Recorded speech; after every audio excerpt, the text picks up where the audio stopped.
کبھی کبھی شاعری صرف لفظ نہیں ہوتی، بلکہ وہ ایک پوری تعریف، ایک پوری تہذیب اور ایک گہرے روحانی تجربے کا دروازہ کھول دیتی ہے۔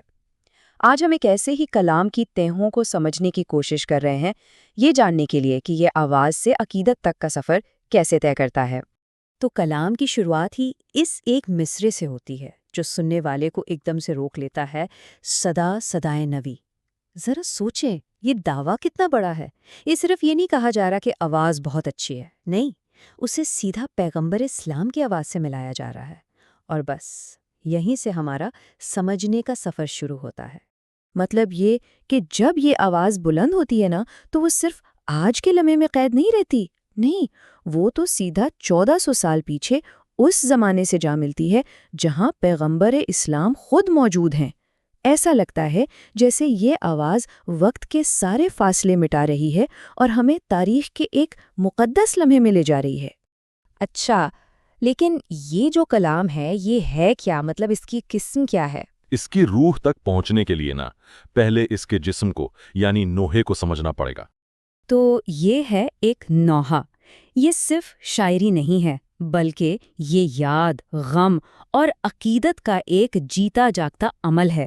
شیعہ روایت میں تو یہ ایک بنیادی ستون کی طرح ہے جس میں آواز کے ذریعے تاریخ کے ایک بہت بڑے دکھ کو ہر زمانے میں زندہ رکھا جاتا ہے۔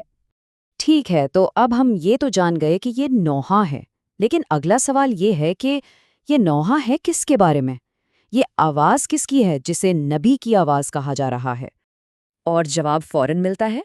نوحے میں ایک نام پکارا جاتا ہے، یا علی اکبر، اور صرف نام نہیں، ساتھ میں کہا جاتا ہے دلبر یعنی پیارے، اور نوے حیدر یعنی امام علی کے پوتے۔ تو نام کے ساتھ یہ جو القابات ہیں نا، یہ محبت اور ان کے شجرہ نسب دونوں کی اہمیت بتا رہے ہیں۔ تو اب جا کے ساری کڑیاں ملتی ہیں۔ علی اکبر، امام حسین کے وہ جوان بیٹے جن کے بارے میں تاریخ کی کتابیں بھری پڑی ہیں کہ ان کی صورت اور ان کی عادتیں دونوں ہی اپنے پر نانا پیغمبر اسلام سے بہت زیادہ ملتی جلتی تھیں۔ تو نوحے کا جو پہلا مصرع ہے نا، صدا صدا یا نبیہ، وہ دراصل اسی تاریخی حقیقت کا ایک شاعرانہ بیان ہے۔ یہ آواز علی اکبر کی ہے جس میں نبی کی جھلک ہے۔ اب یہاں سے نوحہ ایک بڑے تاریخی منظر سے ہٹ کر ایک بہت ہی ذاتی، بہت گہرے انسانی رشتے کی طرف آتا ہے، ایک باپ اور بیٹے کا رشتہ۔ اس مصرے پہ غور کریں، آقا کا دل ان کی نگاہوں سے بندھا ہے، کیا گہرا تعلق بیان ہو رہا ہے۔ لیکن یہاں یہ ارباب یعنی آقا ہیں کون؟ کس کا دل کسی کی ایک نظر کا غلام بنا ہوا ہے؟ دیکھیں، یہاں ارباب کا لفظ وہ مالک اور غلام والا نہیں ہے۔ اس تہذیب میں یہ لفظ بہت زیادہ عزت، محبت اور عقیدت کے لیے استعمال ہوتا ہے، کسی ایسی ہستی کے لیے جس کی بات دل سے مانی جائے۔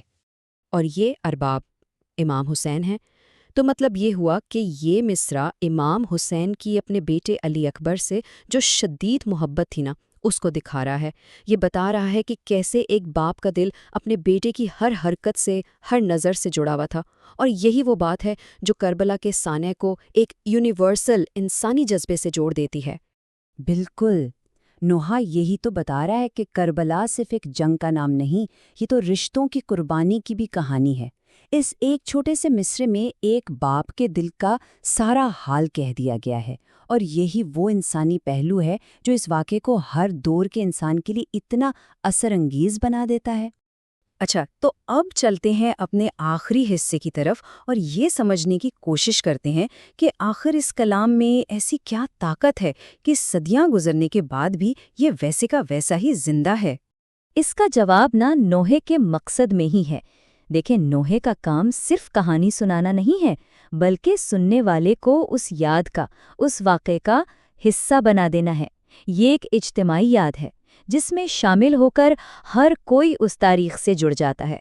اور اس روایت میں کسی کا نام لینا صرف نام لینا نہیں ہے، یہ ان شخصیات کو یاد کرنے کا، ان سے اپنی محبت جتانے کا اور ان کے اصولوں کو زندہ رکھنے کا ایک روحانی عمل مانا جاتا ہے۔